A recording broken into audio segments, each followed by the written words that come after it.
দূতাবাস ও রাষ্ট্রদূতদের নিরাপত্তায় শিথিলতা নয়। কাদের?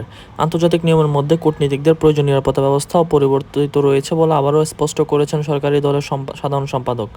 বিদেশীয় সব দূতাবাস ও রাষ্ট্রদূতদের নিরাপত্তায় কোনো শিথিলতা দেখানো হবে না বলে জানিয়েছেন আওয়ামী লীগের সাধারণ সম্পাদক ওবায়দুল কাদের।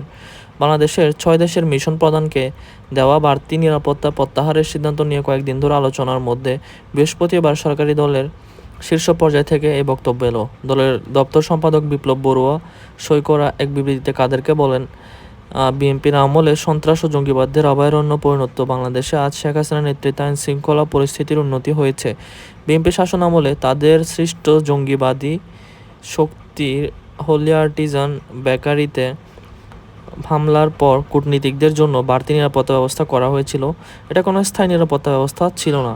কূটনীতিকদের আন্তর্জাতিক নিয়ম অনুসারে প্রয়োজনীয় নিরাপত্তা ব্যবস্থা অপরিবর্তিত রয়েছে। আমরা দৃঢ়ভাবে বলতে চাই, বিদেশি যে সকল দূতাবাস এবং রাষ্ট্রদূতরা বাংলাদেশে আছেন তাদের সকলের নিরাপত্তার ক্ষেত্রে বর্তমান সরকার কোনো প্রকার শিথিলতা প্রদর্শন করবে না।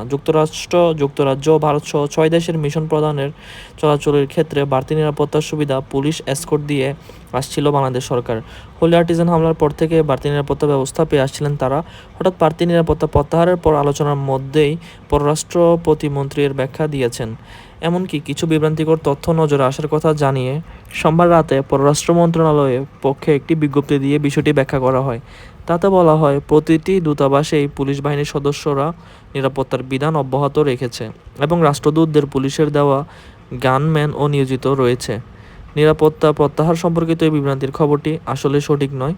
এর দুদিন পর বিবৃতি দিয়ে কূটনীতিকদের আন্তর্জাতিক নিয়ম প্রয়োজনীয় নিরাপত্তা ব্যবস্থার বিষয়টি স্পষ্ট করলেন সরকারি দলের সাধারণ সম্পাদক। এতে সম্প্রতি দেওয়া বিএনপি নেতাদের বিভিন্ন বক্তব্যের নিন্দা ও প্রতিবাদ জানিয়ে কাদের আরও বলেছেন, বিএনপি প্রতিষ্ঠাতা সামরিক স্বৈরশাসক জিয়াউর রহমান অসাংবিধানিক উপায়ে অবৈধভাবে ক্ষমতা দখল করে গণতান্ত্রিক সংস্কৃতি ও মূল্যবোধকে ধ্বংস করেছিল। সামরিক স্বৈরাচারের বুটের তলায় পিষ্ট হয়েছিল এদেশের মানুষ সাংবিধানিক ও গণতান্ত্রিক অধিকার। বিএনপি নেতৃত্ববৃন্দের অসার অর্বাচীন ও গণচেতনা বিচ্ছিন্ন বক্তব্যের নিন্দা ও প্রতিবাদ জানাচ্ছি। আওয়ামী লীগ ঐতিহ্যগতভাবে গণতান্ত্রিক প্রক্রিয়া ও জনগণের রায়ের প্রতি শ্রদ্ধাশীল। সরকার বিভিন্ন উন্নয়নের কথা তুলে ধরে কাদের বলেন, তথাকথিত আন্দোলন হালে পানি না পাওয়ার তাদের নেতৃবৃন্দ প্রতিদিন চিরাচরিত একঘেয়ে বক্তব্য রেখেই যাচ্ছে। তারা শুধু সমালোচনার নামে সরকারের সমালোচনা করে। জনগণের ভাগ্যোন্নয়নে শেখ হাসিনার গৃহীত উন্নয়নের নীতির কারণে অর্থনৈতিক অগ্রযাত্রার বিপরীতে বিএনপির হাতিয়ার হলো ষড়যন্ত্র, মিথ্যাচার, অপপ্রচার ও উস্কানিমূলক বক্তব্য। বিএনপির লক্ষ্য যে কোনো উপায়ে ক্ষমতা দখল, বিপরীতে আওয়ামী লীগের পথ চলা শক্তি শুধু জনগণ। যে আন্দোলন জনগণের সম্পৃক্ততা নেই, যে আন্দোলনে শুধুমাত্র ক্ষমতার মোহ থেকে পরিচালিত হয়, সে আন্দোলন গণ অভ্যুত্থানের কথা হাস্যকর। 6 রাষ্ট্রদূতের চলাচলে বাড়তি নিরাপত্তা আর দেবে না সরকার।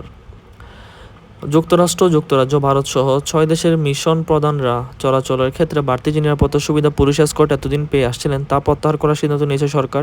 অর্থাৎ বাংলাদেশের অন্য সব দেশের মিশন প্রধানরা যে নিরাপত্তা সুবিধা পান, এখন থেকে ওই 6 দেশের ক্ষেত্রেও সেটাই প্রযোজ্য হবে। দেশে আইনশৃঙ্খলা পরিস্থিতি ভালো থাকার কারণে এমন সিদ্ধান্ত নেওয়া হয়েছে বলে সোমবার জানিয়েছেন পররাষ্ট্রমন্ত্রী এ কে আব্দুল মামুন। BDNews24.com-কে তিনি বলেন, কয়েকটি দেশের রাষ্ট্রদূতরা যে অতিরিক্ত নিরাপত্তা বা এসকর্ট সুবিধা পেতেন তা আমরা আর দেব না।